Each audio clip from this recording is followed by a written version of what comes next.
হামের কারণে এবার অনেক পরিবারেরই ঈদ কাটবে হাসপাতালে, তবে এটি তাদের কাছে বড় বিষয় নয়।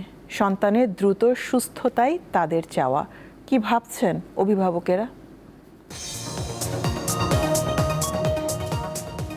হাম নিয়ে মৃত্যুর মিছিলে প্রতিদিন যোগ হচ্ছে নতুন নতুন নাম। এদের মধ্যে অনেকেই টিকা পায়নি, আবার অনেকেই এসেছেন গ্রাম থেকে চিকিৎসা নিতে।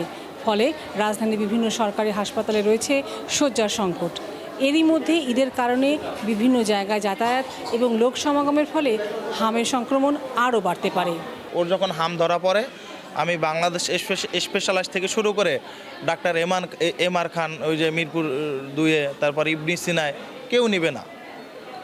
লাস্ট পর্যায়ে আমি একজনের থেকে পাই যে না, ঢাকা ডিএনসিসি সরকারি হসপিটালে এটার ট্রিটমেন্টটা হচ্ছে। তারপর আমি কোনো দিশা না পেয়ে এখানে আসি।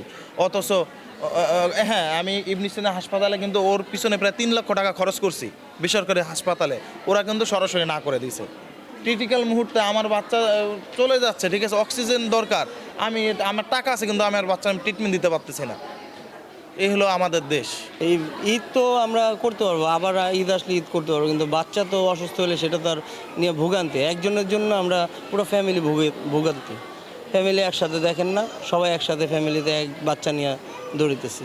আমার এক ছোটো বাচ্চার থেকে ওরও হামে চলে আসছে, ওরও ভর্তি করেছি। আমার মতে ছোট বাচ্চাদেরকে ঘর থেকে বের করা উচিত না, একদমই না। আমার যেমন বড় বাচ্চাটার হয়েছে গত সপ্তাহে, বড় বাচ্চাটাকে নিয়ে বাসায় গেলাম, বাসায় যাওয়ার পর থেকে এই বাচ্চাটার জ্বর, আবার এই বাচ্চাটাকে নিয়ে হসপিটালে আসছি। সেক্ষেত্রে আমার মনে হচ্ছে যে একটা বাচ্চা থেকে আরেকটা বাচ্চা ছড়াচ্ছে।